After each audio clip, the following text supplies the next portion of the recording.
Fala lenda, seja bem-vindo ao nosso canal, curte esse vídeo, tá? Segue o canal, ative o sininho e deixa seu comentário aí embaixo se você gostou do vídeo, se você não gostou, tá? Eu já tô falando antes para você dar o like aí, para você não se esquecer, tá? Se você caiu aqui de paraquedas nesse canal, não deixe de nos seguir, porque vai ter muito conteúdo bom para você aqui. E hoje o tema desse vídeo é um tema que você talvez nunca tenha escutado antes. Nós vamos falar sobre o fenômeno das trends e esse processo de massificação. Então eu quero que você fique comigo aqui até o final, que eu tenho certeza que você vai gostar demais desse vídeo. Então, bora pro vídeo!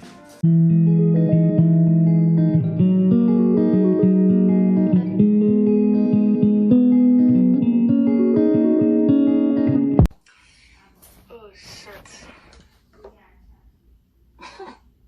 This is kind of funny. This is a little bit funny, but I will not be doing this again. I'm not doing it.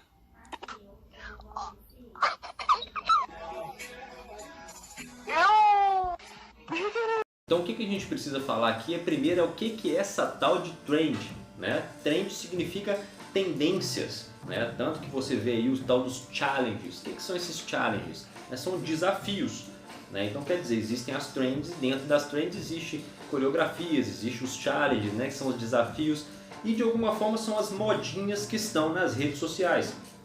Então uma certa galera, né, em sua grande maioria, cria essas tendências, essas trends, e algumas pessoas vão construindo e vão fazendo vídeos parecidos, né, cada um com o seu dia a dia, né, mas ao mesmo tempo criando, né, e de alguma forma reproduzindo aquele mesmo movimento.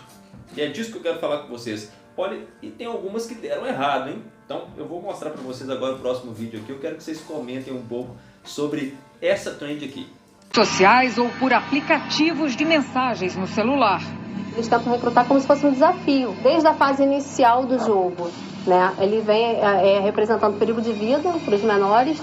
Depois de aceitar o desafio, o participante é estimulado a cumprir 50 tarefas, como praticar automutilação. A última fase é o suicídio.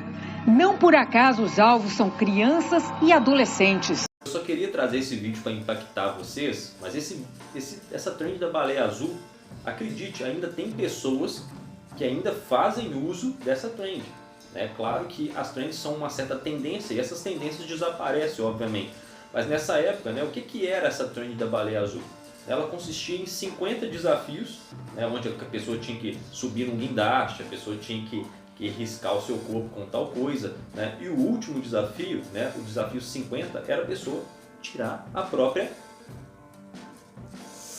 né? Você sabe do que, né? Para não desmonetizar esse vídeo, né? Isso é muito grave, né? Então esse desafio ele já chegou a fazer mais de 100 vítimas no mundo inteiro, né? E tem algumas pessoas até hoje sendo punidas por conta desse desafio, né? Então eu vou postar um vídeo agora de uma mãe falando sobre isso, né? De uma forma muito chateada, né? Falando sobre o filho que entrou nesse tal desafio baleia azul.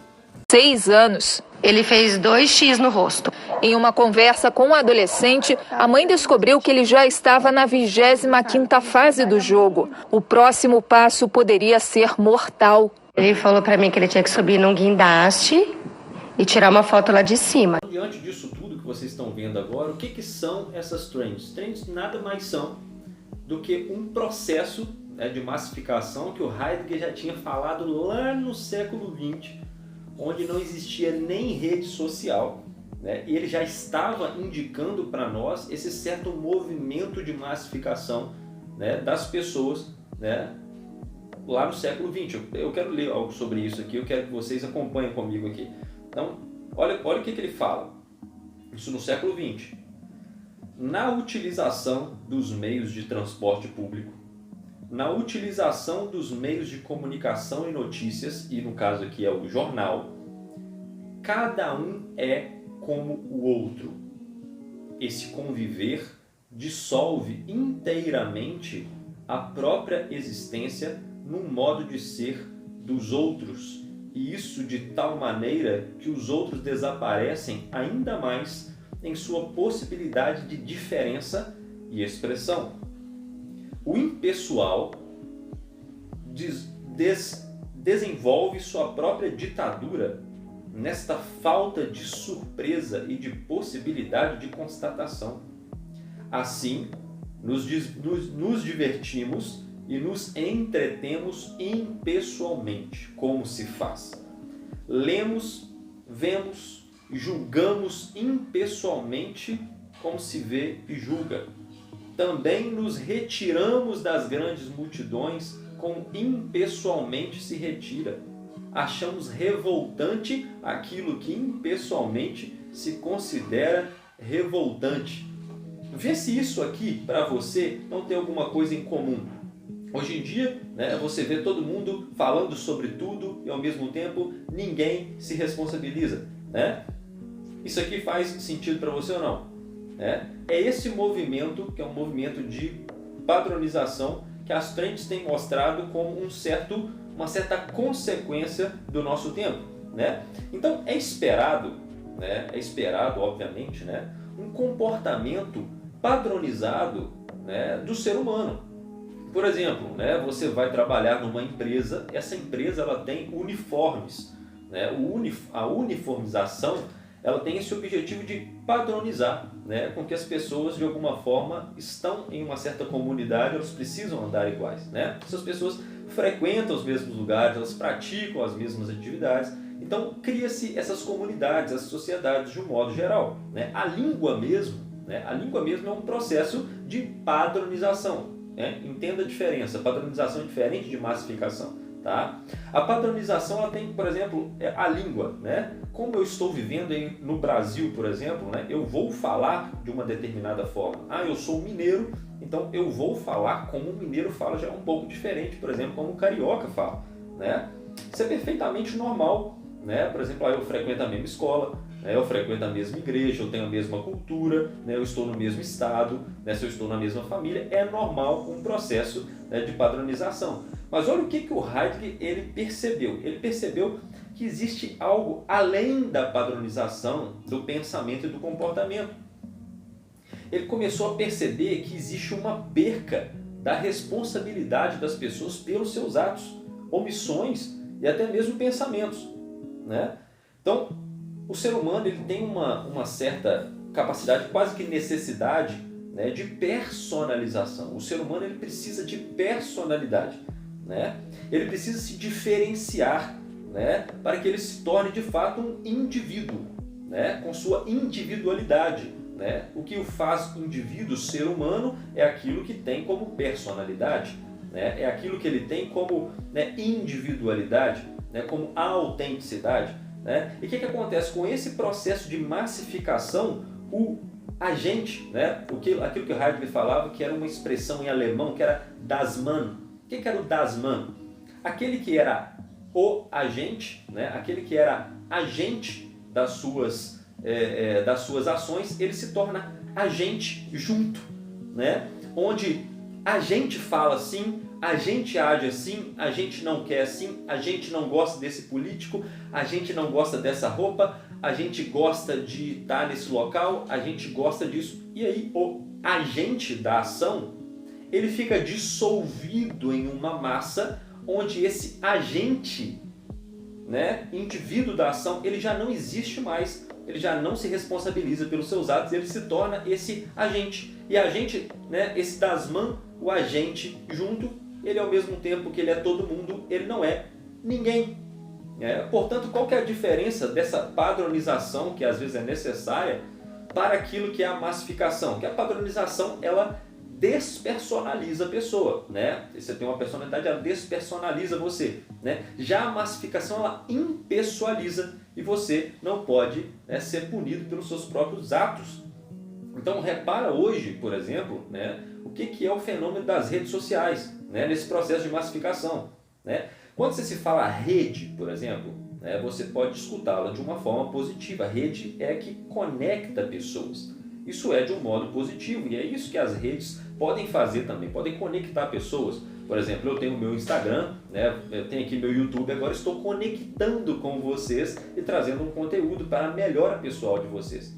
Então isso é a rede que conecta de um modo positivo. Ao ponto que, né, a rede social também pode ser aquilo, né, que a rede também ela prende. Então, de alguma forma, ela tem esse contexto negativo, né? Onde você é o seguinte, você prende a pessoa numa certa massa, num certo comportamento, e essa pessoa, quando ela tenta agir, né, de forma diferente, ela acaba se passando por alienada. Você começa a perceber assim, por exemplo, vamos colocar um exemplo aqui, né? A pessoa vira e fala assim, eu não tenho rede social. A pessoa vira e fala assim, mas você é alienada, né?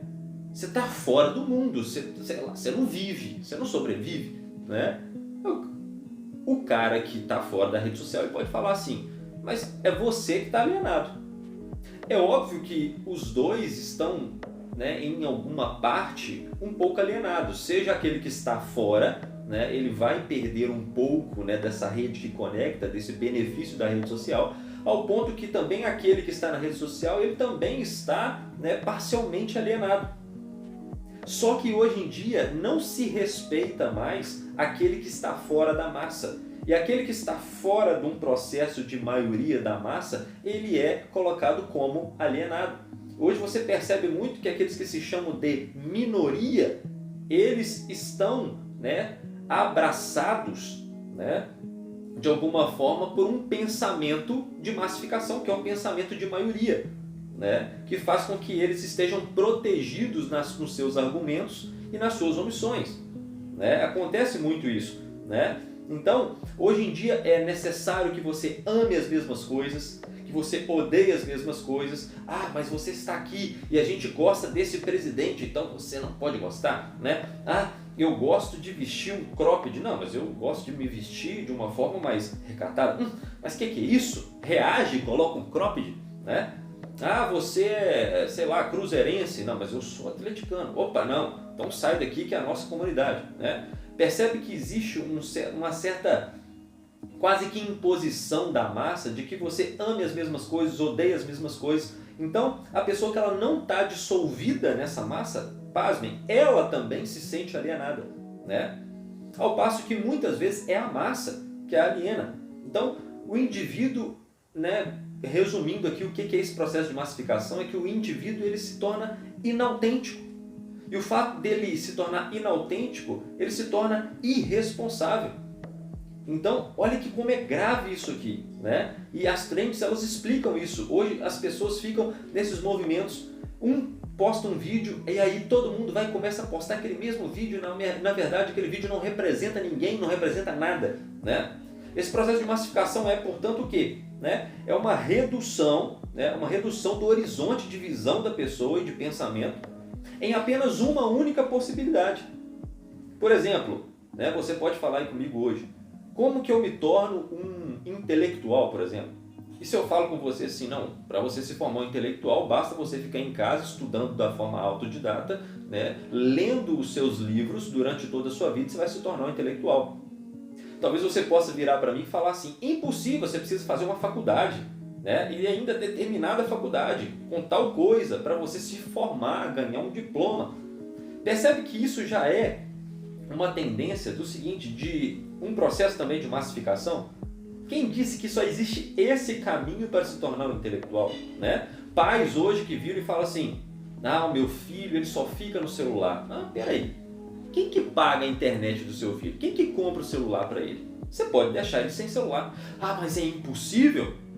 É impossível? Por quê? Porque ele tem o celular dele, não sei o que. É impossível, ele vai brigar. Ah, peraí. Impossível? Percebe que a massa, muitas vezes, ela mostra para você que há uma impossibilidade de que você tome uma outra ação e que tome um novo rumo? Então, esse é o processo, né, do processo de massificação e que as trends têm simplesmente mostrado isso para nós como uma certa tendência do movimento de eu me torno na massa, eu me dissolvo na massa, eu viro um homem-massa, né, e aí eu me despersonalizo, eu me impessoalizo, né? E o que eu vejo mais triste hoje em dia, né, é o movimento tanto de crianças entrando em trends onde elas mostram o seu corpo, exibem o seu corpo de forma sensual, onde os pais não estão vendo, onde os pais não estão se importando, onde os pais até se envolvem. Eu tenho visto isso grave tanto de um ponto quanto de outro. São crianças envolvidas e velhos envolvidos. né? Tem até um texto que eu gosto dele, né, que é Provérbios 20, 29. Fala assim, ó, o ornamento dos jovens, né, é a sua força, né?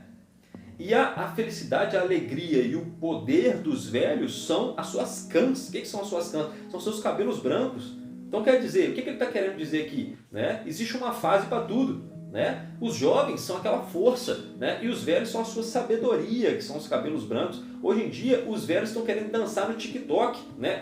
Olha que coisa ridícula, não, sério. Nada de preconceito aqui, tá? Se você quiser reclamar disso, mas olha... Os velhos deveriam estar ensinando, os velhos deveriam ser aqueles sábios que sentam com as suas crianças e explicam a vida de uma forma doce, né? Dando sabedoria, trazendo sabedoria para as pessoas. Mas o que acontece? Os velhos hoje estão se achando crianças, né? Estão se dissolvendo nessa massa, né? E estão criando uma geração totalmente burra. Olha esse vídeo, que coisa ridícula. E um carpinteiro sozinho sem nada, também sem dinheiro, amava a princesa mais linda da terra, mas tinha certeza que nada era pra... Vocês já imaginaram os efeitos a longo prazo disso? Que parece agora que é apenas uma brincadeira. Ah, mas ele pode brincar com a neta, o filho pode brincar com não sei o que lá.